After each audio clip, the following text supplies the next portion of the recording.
Today's class, as always, is Leiloi Nishmas, Dina Abigail Bas Eliyahu. And today is a continuation of what we discussed last week. Last week we were learning that we learned that we're living in a period of time that I like to call Erev Gula, because we are in the process of transitioning from Galus to Gula. And we want to align ourselves as much as possible with the lights of the future Geula, because A, this helps to prepare us for Mashiach, and it also helps us to bring personal Geula into our lives right now. And tonight I want to share the beginning of my story as an example of what this could look like in real life, practically. There are a lot of different stories, a lot of different examples, but this is my story. So for me, it begins about 4.5 years ago. It was September of 2018. At that time, I had been struggling in multiple areas of my life for a while at that point. But for some reason, I don't remember exactly why, it was at that point that it wasn't just that I wanted change in my life. Something shifted in me that I was ready to be the change, and there's really a big difference between those two things. And it was September, so it was around the time of Rosh Hashanah and Yom Kippur. And Rosh Hashanah and Yom Kippur that year, I made a deep commitment to myself for change. I didn't know what that change was going to look like. I don't remember what it is that I said to myself or I said to God. But looking back, it meant that I was really open to learning something new. We hold on to our beliefs very strongly, even when they're not serving us. That's just the nature of how it is. We really believe what we believe, and it's very hard to change it. But looking back, it was at that time that I was really ready to take in something new. Now, one of the areas of my life that I was struggling with, that was creating a lot of stress for me, had to do with issues with money. So keep that in mind as the story progresses, because, well, my whole story is going to be about money.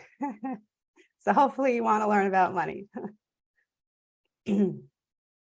Okay, so a few days after Yom Kippur, my family and I, we traveled to go see different relatives over Sukkot. And the first family that we went to visit was, we were going to visit them in their new home. This family, the father had learned in kollel for many years, and eventually he went to work. But as is typical with most kollel and post-kollel families, money was in limited quantities for them. They eventually bought a small house in a neighborhood that wasn't really the right fit for them, but it was what they could afford, so they made it work. But when we were going to visit them this Sukkot, we knew that they had just bought a new house in a new neighborhood that was a more ideal fit for them. And I figured that they had managed to scrape together enough money to, find a home in a place that was a better neighborhood for them. Anyway, we pull up to this new address. Immediately, I noticed that the house is noticeably larger than the previous one. Okay. We knock on the door. We're welcomed inside. I step inside this new home, and I mean, to say I was in shock was an understatement. I don't think I just, looking around, everything is big and beautiful. The kitchen, the appliances, the decor, the carpets, the furniture, everything was beautiful and high quality. And if that wasn't enough, the father, he comes upstairs to greet us, and he's followed by his personal trainer, who he had just finished a private exercise session in the comfort of his own basement. And I remember, the personal trainer, he comes, he says hi to us, and I'm just looking at him like, what are you doing here? What is happening? Just imagine anyone that your entire life that you've known them, they've always been of very simple means. And then one day, with no warning, you just show up and it's like a whole new world. It's shocking. So I just want to zoom back for a minute and say that I think I know of 3 possible responses to seeing someone else's sudden good fortune. One is to be jealous. Okay. The second, which I think is a more popular response, is to say to yourself or, or to them, like, wow, that's so amazing, good for them. But to really disassociate yourself from whatever blessings that they've, from their blessing, right? You're really just focused on like staying in your own lane. Don't look in someone else's window. Focus on your own blessings. God gives everyone what they're supposed to have, right? And it is my opinion that oftentimes the second response is really a defense mechanism against jealousy, because really there is jealousy, and therefore you need to kind of put up a wall between yourself and what you're witnessing. There's a third type of response. Here, you are genuinely happy for the other person. And because your heart is so open, you're free to be curious. So here, you genuinely say like, oh my gosh, that's amazing. I'm so happy for them. And if it happened for them, maybe it could happen for me, right? So here you're not jealous of the other person's success.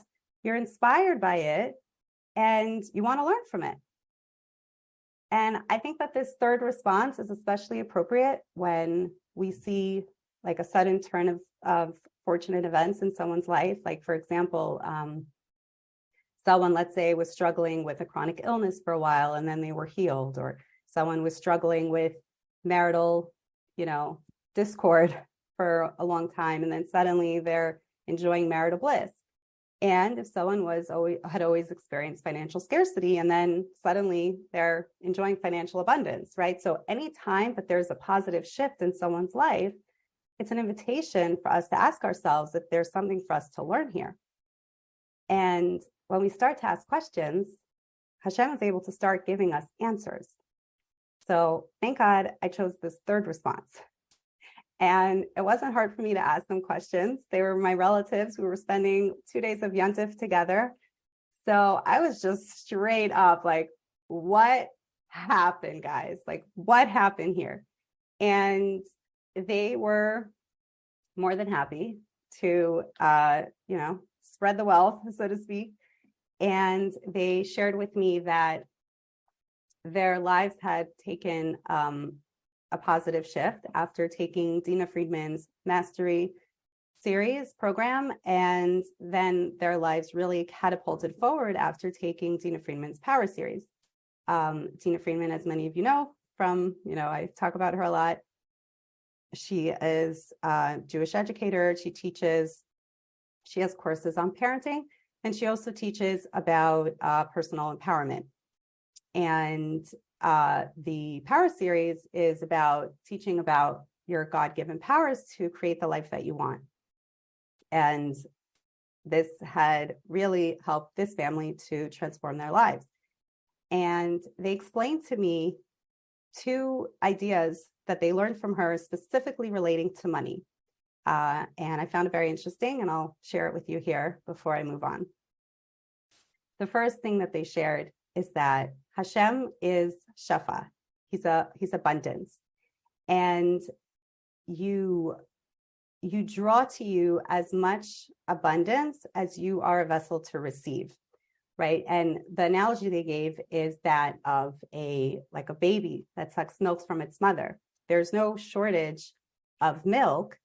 The mother produces as much milk as the baby asks for. If the baby sucks more often or sucks stronger, then the body's going to produce more milk.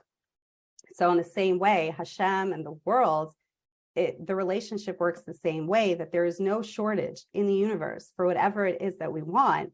But we need to learn how to ask for what we want so that we can be a vessel that is able to receive it. And the second idea that they taught me is that something which really affects the vessel that we are to receive financial abundance or not has to do with the messages that we receive about money growing up. And many of us grow up with a lot of negative messages around money, and it's really everywhere. I mean, negative messages about money comes from parents, it comes from teachers, it comes from spiritual leaders, the media, the culture. It's all over, really. And the extent to which we absorb these negative messages, it affects what type of vessel that we are to receive financial abundance. So I thought these ideas were very interesting. I was very curious to learn more. After Sukkot, I reached out to the Dean of Freeman's program to see if I can join. They said she wasn't running the course now. They didn't know when she would run it. And so I was waitlist. They just put me on a wait list. And for the most part, I just put the whole thing on the back burner and forgot about it. But looking back, the seeds were planted. Okay, they didn't sprout at this time, but the seeds were definitely planted at this time. Okay, so fast forward a few more months. It's now the beginning of March, and I get together. I go away on a little getaway with a very good friend of mine. I hadn't seen her for a long time, so we had a lot to catch up on. And it didn't take long into our vacation together for me to discover that since the last time I had seen her, she had evolved into quite the rich lady. Are you guys picking up on a theme here? I didn't make this up, okay? This is just what was unfolding for me as I was asking Hashem for help with money. And so here was a little bit different, because here I wasn't like shocked and surprised the way I was with my relatives, because her husband had always been financially ambitious. But a lot of people are financially ambitious, and not everyone is so successful. So here my questions became more introspective, because this friend and I, very good friends, and we were very similar. And for years, ever since we had known each other, we bonded. We deeply bonded over how similar we are and all of our similar life experiences. And suddenly, we had very different life circumstances. And I wondered to myself, we're similar, but we're not the same. So is there something about our differences that is now resulting in our very different bank accounts? And when we start to ask questions, Hashem is able to start giving us answers. And the answer that I got over the course of that weekend together is that she is a vessel for financial abundance, and I was not. And there were two things that happened on the weekend which really showed this to me. The first, we were eating dinner together, and we were having this totally random conversation about, I'm almost embarrassed to say what we were talking about. It was so random.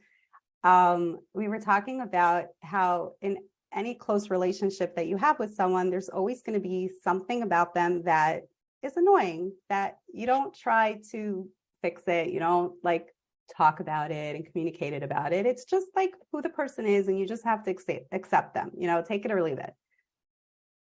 And I don't know what possessed me to ask her this, but I said to her, "What annoys you about me?"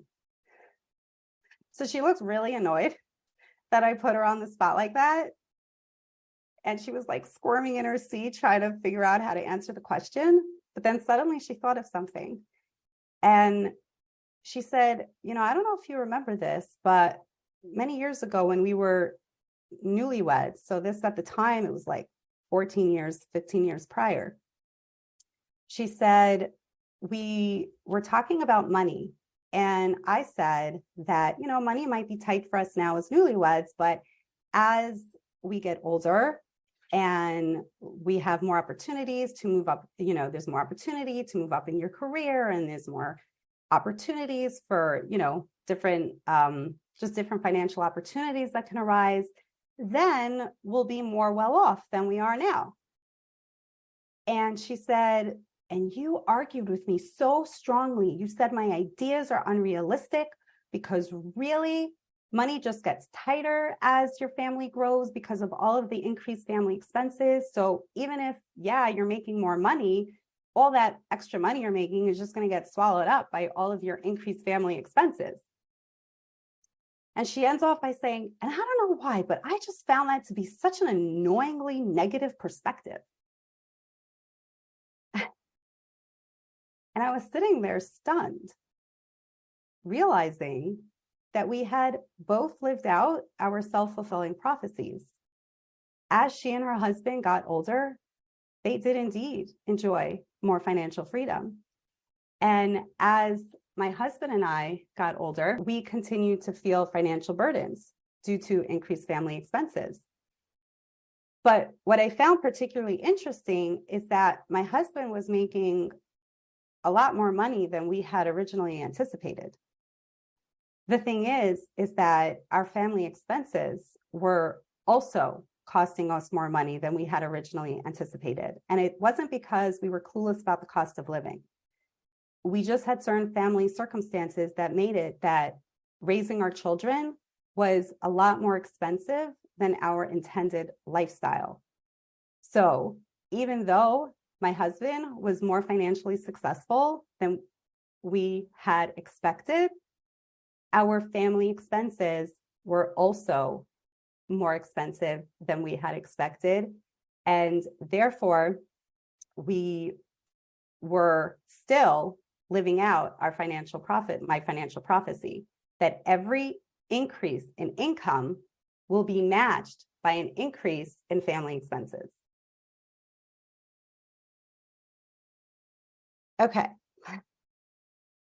So I took this in. The next day, we met up at a cafe. We met a couple of other friends at a cafe.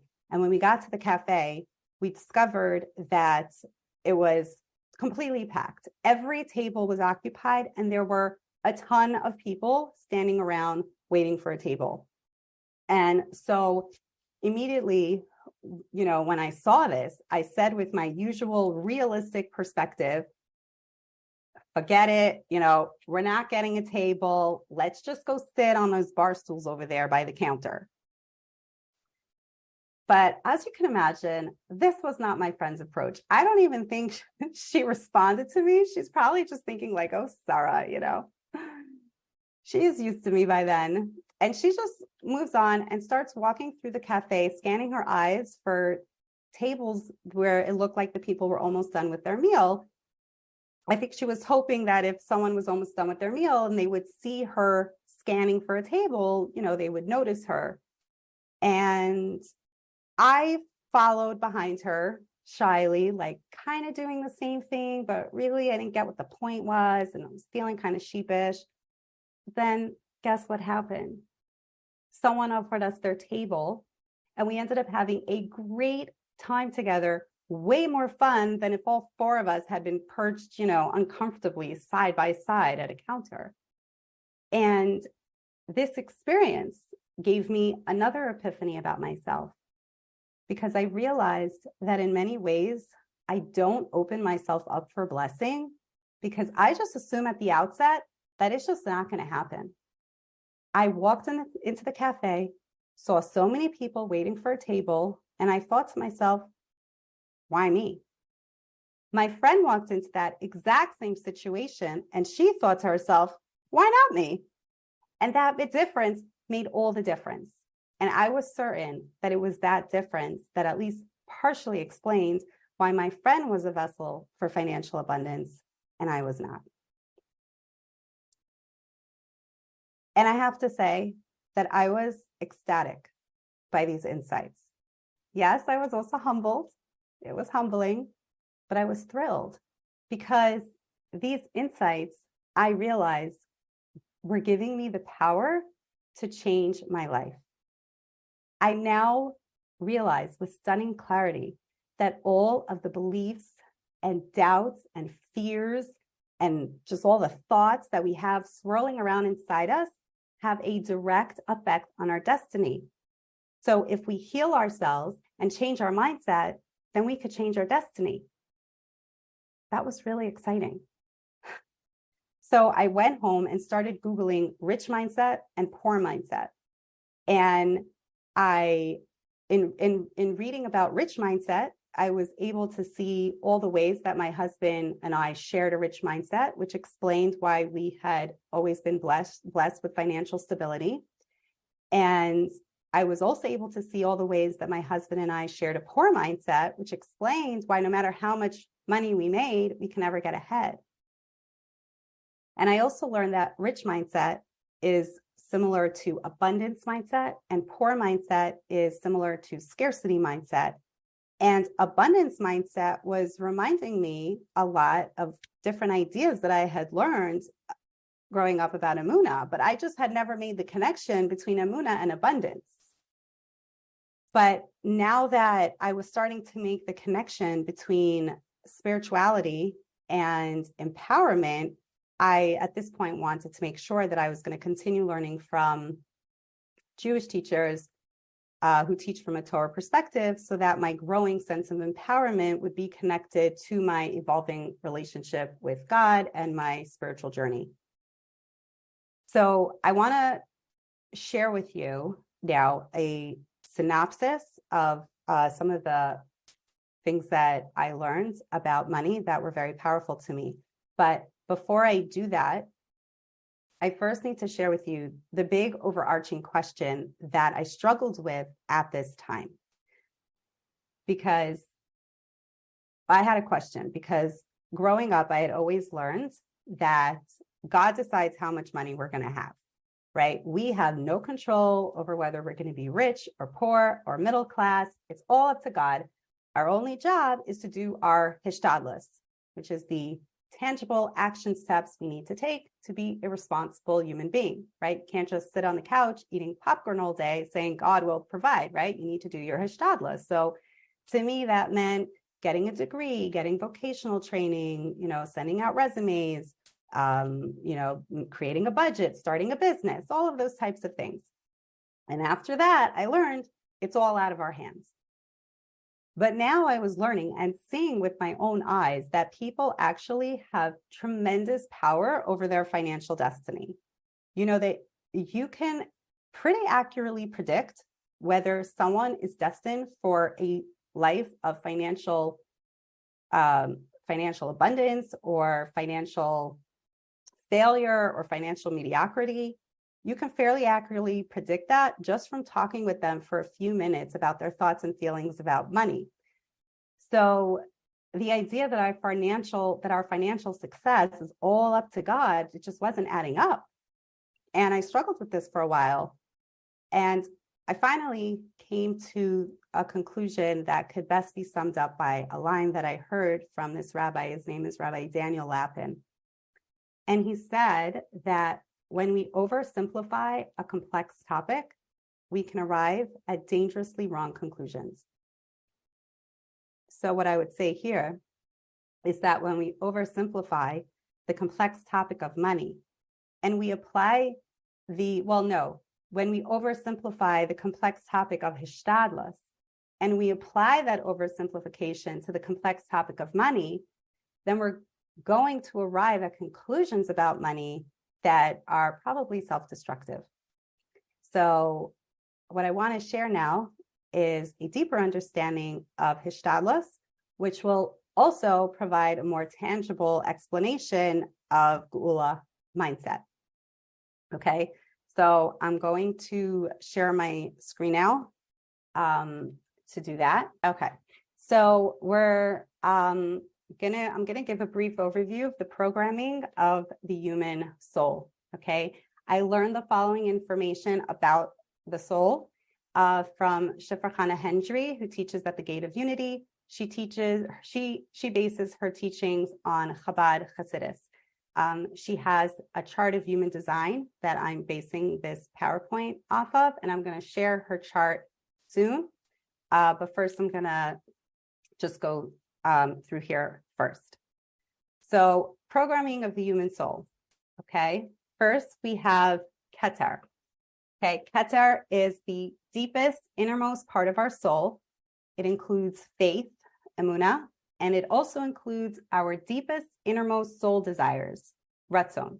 Okay, and these desires are connected with our purpose on this earth. They are the reason that we're here. Next comes the part of our soul called mochen, which refers to our thoughts and intellect. And this includes chachma, bina, and das, for those who are familiar with that. Next, we have midos, which are our emotions and character traits. And lastly, we have malchus, the world of actions, which is where our hishtadlus lies. And each of these sections influence the sections above and below it. So our desires and our faith will influence our thoughts will create our emotions, and our emotions will then direct our actions. It works the opposite way too. Our actions can influence our emotions, which can then influence the way we think. And with our thoughts, we can either be more or less attuned to what's in our Keter. But we can't change what's in Keter because Keter is divine and holy. Okay, everything in Keter is pure and all truth. So we are not conscious of our ratzon and emunah, our faith and desire, in their perfectly pure states. Once we become aware of anything in Keter, it has already filtered down to our thoughts, and it gets filtered down in a distorted way. That's why we might desire something that is not good for us, because the desire that we're consciously aware of is a distortion of the pure desire that we have in Keter. So for example, we may have a pure desire for love and connection, but once that desire gets filtered down to our conscious thoughts, we may think to pursue those desires in a self-destructive way. Now, this brings me to the next idea. As I just mentioned, everything in Keter is holy and pure, but mochen, midos, and malchus, they are neutral. And we could function with them either from our ego-based self, this is where we are reactive and surviving, or we can function with them from our soul self. This is where we are co-creating and thriving. Now I'm going to show you the original chart of human design, and we're going to apply this all to money now, okay? So first, as you can see with the examples in red on the left-hand side of the chart, these are examples of what goes on in the ego-based system, and it feels very constricting. And when we're operating from this place, life is going to be a lot more painful and a lot more of a struggle than it needs to be. And on the right-hand side, we see examples of the soul-based system in blue. This side, when we're operating from this place, it feels very expansive. And here's where you feel empowered to go after what you want in life. Now, we bring personal Geula into our lives by learning how to rewire our operating system to move more and more from operating on the ego side to operating on the soul side. Okay, and as we learn to do this, our lives will start to transform. Okay, so I'm going to use the structure of this chart to share some of my favorite insights that I learned about money. But of course, this applies to anything that you want in life. That right? It's not just about money, but since money was, the beginning of my story, that is what I'm going to focus on today. Okay, so we're going to start on the ego side, starting at the top. Okay, so if for whatever reason we are not allowing ourselves to desire financial abundance, and if we lack faith that it is possible for us to achieve financial abundance, then right from the start, we have already put ourselves on a limited financial path. At the same time, if we do desire money and fancy things, but as a way to fill a void, or as a way to cover up our insecurities, or to stroke our ego, then this distorted desire for money will not lead us to the happiness and peace that we're looking for. Next, we go to mochen. Okay, there are many types of limiting thoughts and beliefs that people have about money. For example, believing that rich people are greedy or materialistic or shallow. These beliefs will repel money because if you view rich people as bad in any way, then in order for you to see yourself as a good person, you will need to block yourself from financial abundance.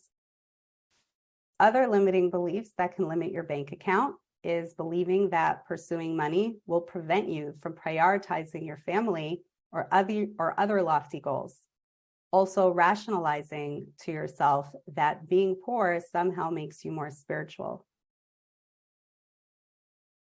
Next, in Midos, there are all sorts of constricting feelings we can have around money, such as fear of not having enough money, anxiety over losing money, being embarrassed by having nice things or being embarrassed by not having nice things. We may also feel disempowerment and shame around our ability to make a good living. And then all of these constricting thoughts and feelings will then influence the type of hishtadlus that a person engages in, right? So we might act stingy because if you feel like you have so little, or if you're afraid of losing whatever you do have, then you'll feel more of the need to hoard your money.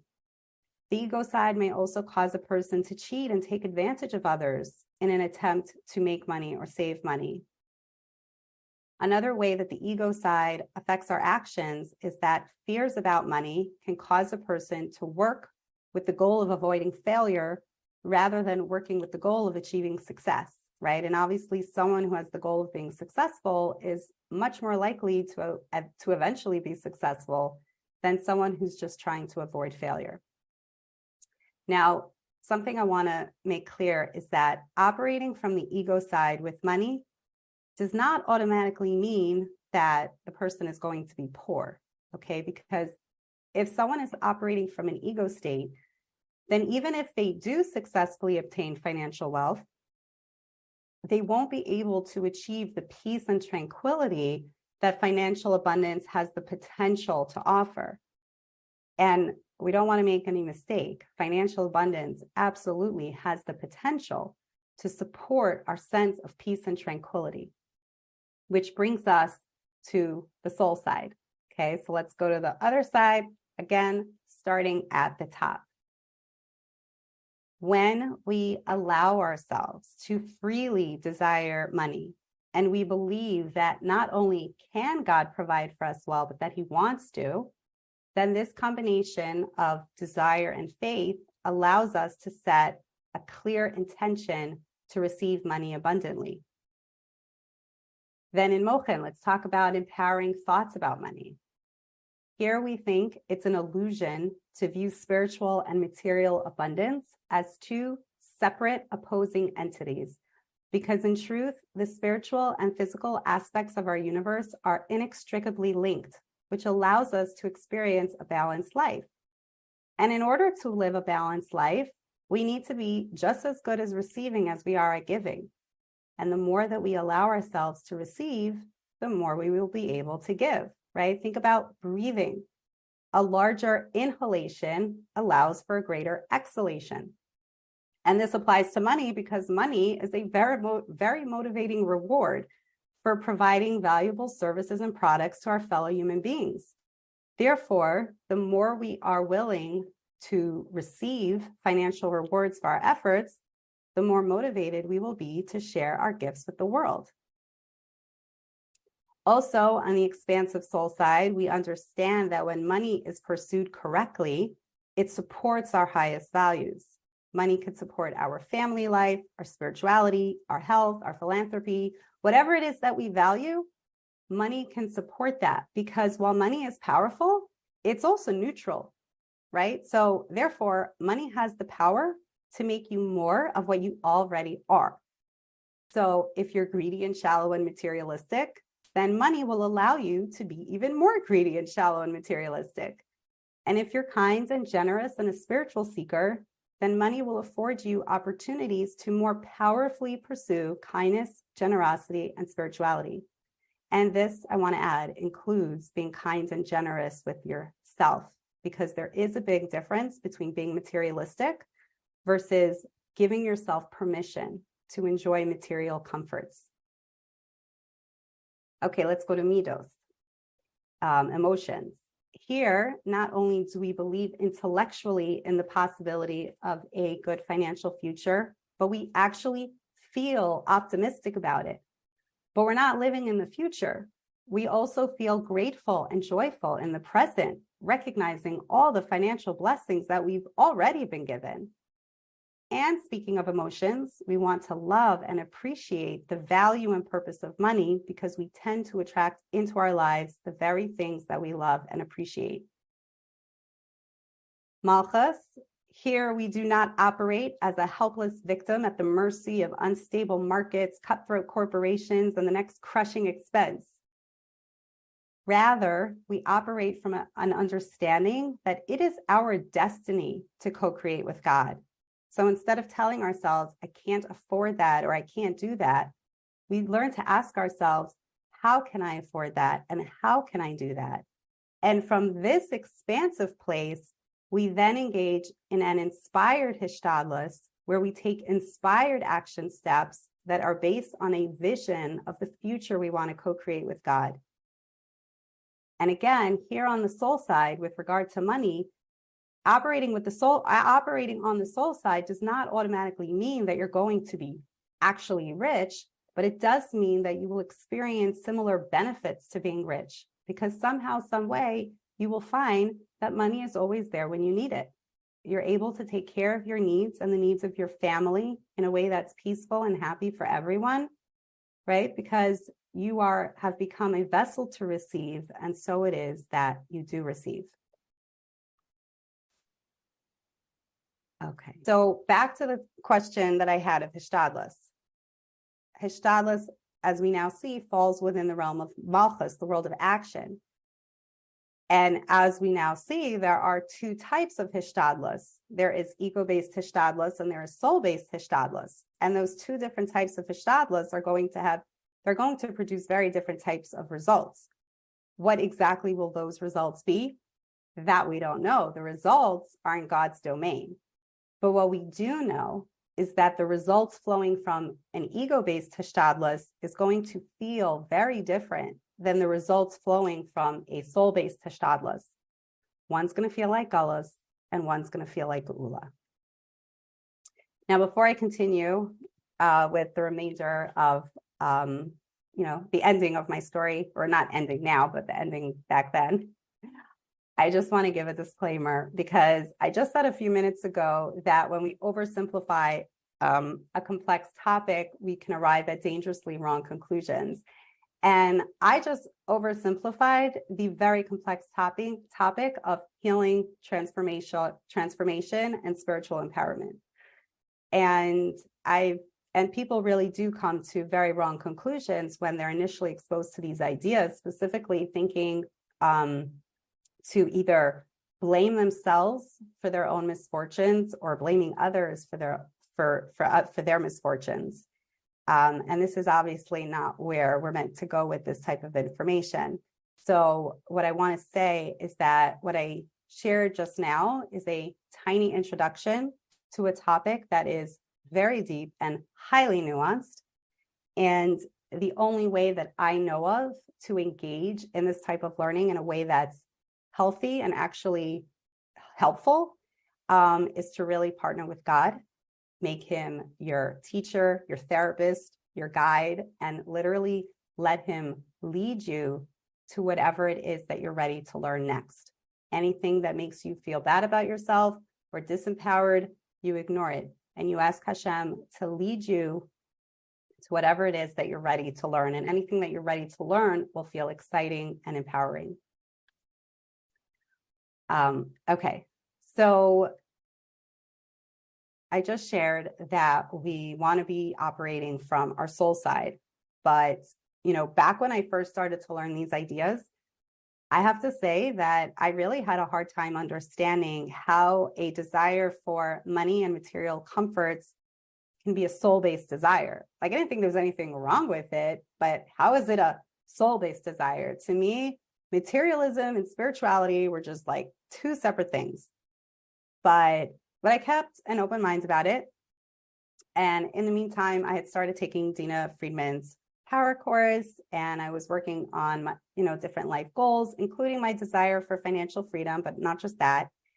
And as I went through the program, I started to notice that as I experienced the tremendous power I had to improve my life, and including seeing myself receiving more financial support from Hashem, something very unexpected started to happen. My spiritual growth skyrocketed, even though I wasn't working on that directly at all. We learned from our spiritual mentors that we should grow little by little, bit by bit. Slow and steady wins the race. If you take on too much too quickly, you're going to burn out. But here, I was growing exponentially, at least compared to whatever I was doing beforehand. And, my connection with God, my trust in God was really improving. And also I was just starting to become more careful with certain aspects of my religious observance. It was as if there was this spiritual side of me that had been untapped all this time, like the cork was released and the spiritual side just popped out and was taking over. I was like, what is happening here? And the beautiful thing is that this wasn't just happening to me. I was taking the power course with two of my good friends, and they were experiencing the same thing, that as they experienced success in improving their life, simultaneously, even though, again, it was not the goal, they were becoming more spiritually sensitive, more careful with their religious observance, and much more proactive in their spiritual development. And so it became clear to all of us that when you let your authentic self shine, when you give yourself permission to expand in all areas of life, not just the religious sounding areas of life that make you sound like a good person or make you feel like a good person, but when you really give yourself permission to expand in all areas of life, guilt-free, then what you're doing is you're giving your soul an unobstructed voice, free of blockages and limiting beliefs. So then your soul finally gets to take charge. It's been waiting all this time, but now you've given it this strong, unobstructed voice. It finally gets to take charge and guide you to your highest, most elevated self. And what does your soul want? Your soul cares about your well-being, your sense of fulfillment. And I mentioned last week, there are 8 areas of personal fulfillment. There's physical, there's emotional, mental, family, social, vocational, financial, spiritual. Did I mention spiritual I don't even remember what I said anymore. And if you undermine the importance of any one of these areas and you neglect any one of them, then that neglected area becomes your weak link, because all the different areas of life are interconnected. So not only are you going to suffer in that particular neglected area, but the weakness of that neglected area is going to spill over and negatively impact the other areas of your life, including the spiritual area of your life. And at this point, in case I wasn't fully enough convinced of the spiritual importance of financial abundance, I did an exercise with myself, a writing exercise, to really drive the point home. I wrote down a list of all the things that are my highest values. I came up with 9 things. They were in no particular order. It was learning, teaching, doing it now, yay. Learning, teaching, being a great mother, a great wife, doing chesed, giving charity, making aliyah, good emotional health, and good physical health. Okay, those were my 9, most important things to me. And I dedicated a page to each one of those 9 areas. And then I wrote down all of the many ways that an abundance of money and a sense of financial freedom would help me to actualize my potential in all of these areas. And let me tell you, those pages were filled up. Okay. Once I sat down and started writing, the thoughts just kept on coming. And this writing exercise really helped me to deeply appreciate the extent to which money can really support our highest values. And this deep appreciation for money has, thank God, helped me to receive more of it now, because like I mentioned earlier, that which we love and appreciate, we tend to attract more of that into our lives. So I want to end off this class by sharing one last question that I struggled with during this time. If you remember, last week I mentioned that I had noticed that all the Jewish teachers that were teaching about personal empowerment, the Torah sources for all of their ideas, I noticed, were all coming from Kabbalistic and Hasidic sources. And my question was, what's the connection between Kabbalah and spiritual empowerment? Like, why are all of these mystical ideas inspiring transformation and healing and helping us to create a sweeter life for ourselves? Like, what does Kabbalah have to do with any of that, right? And I eventually got my answer from a story that Rabbi David Aaron shared about himself in a video. It was like a cartoon video that he created titled, if you want to look it up, it's called The Power of Kabbalah by Rabbi David Aaron. And he shared that many years ago, when he first began to study Kabbalah, when he was becoming a Baal Teshuvah, he's a Baal Teshuvah, and when he was learning Kabbalah at that time as well, and he came across a yeshiva, Jewish Learning Center, of a great Kabbalistic rabbi. And he walked inside and he walked into a live class that was happening. And the rabbi noticed him and called him up to the front of the room. And, Rabbi Aaron's like, oh, okay. And he goes up to the rabbi, and the rabbi hands out an apple to him. He had an apple in his hand, and he holds out the apple to Rabbi Aaron.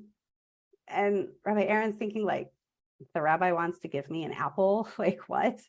But he did the only thing he could think to do, and he reached over to take the apple. But as he reached over to take the apple, all the students who were watching, they all yelled out, no! So he quickly withdrew his hand, and it was like, what's happening? Poor guy, right? But again, the rabbi holds out the apple in his hand.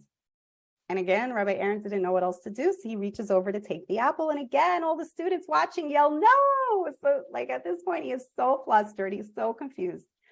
But then he notices that all the students are motioning for him to place his hand beneath the apple.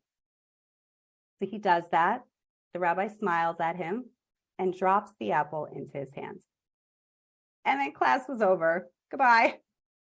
So he walks out of there, just bewildered by what had happened. But he said that over the next many years, as he continued to learn Kabbalah, he finally began to gain an understanding of what that whole apple episode was about. And he shares, and I put what he shared in writing, and for anyone who's visual learners like myself, because this is so beautiful and so important. So I want you to be able to really absorb it fully. So he says, Kabbalah literally means receptivity, right? To kibel. It means receptivity, and it's about mastering the art of receiving. The Kabbalist saw into my soul that I was learning Kabbalah, but had completely missed its central point. He was teaching me, don't take the apple, receive it. To take is to have and to own and to then be alone. But to receive is to be in a relationship and to feel cared for. Receiving the apple turns it into a gift, a transmitter of a loving connection with the giver. The Kabbalah teaches not how to get more out of life, but how to receive more of life. Don't be a lonely, selfish taker, but a beloved, grateful receiver. Don't take your next breath, receive it. Because when you receive life as a gift from God, it's blessed with the eternal presence of God. This insight from Rabbi Aaron basically sums up all the inner work that I've been doing over the last 4 years. it has been all about learning how to receive. I've been working on removing the blockages from within me so that I can be a large and open vessel that can receive God's abundance. And God is abundant, and he shares and he shines and shares his abundance indiscriminately on all of his beloved creations. But just like the sun shines its sunlight indiscriminately as well, we still need to open up the window shades in order to let the light in, right? Or we need to go outside to let the light shine on us. But if we're imprisoned in a cave, we're not going to be able to receive the gift of sunlight. And in the same way, if we are imprisoned in our warped thinking and our dysfunctional behavior patterns, we're not going to be able to receive the full extent of God's abundance. And what Rabbi Aaron explained, what he shared, also explained why my friends and I were suddenly and unexpectedly becoming so much more spiritually connected. Because as Rabbi Aaron shared so beautifully, to receive is to be in a relationship and to feel cared for. So as I was opening myself to being able to receive from Hashem, simultaneously, I was also developing a deeper relationship with Hashem. I didn't know why it was happening, but this is why it was happening. So with all that said, this is basically the end, but as I told you guys, tonight's my Jewish 40th birthday. So I want to make sure to give you all a bracha before we go. And I want to bless you all that as you move towards more freedom and healing and expansion and abundance, that you always see Hashem helping you and guiding you along the way, because change is definitely not always easy. Sometimes it involves rocking the boat, which could be downright scary and painful. I don't want to whitewash what this process can look like. It is not all roses. So I want to bless you that you should never feel alone. You should always feel a loving divine presence supporting you as you learn the lessons that you need to learn. And then, please God, you should get to experience the joy of seeing yourself transforming and truly shining.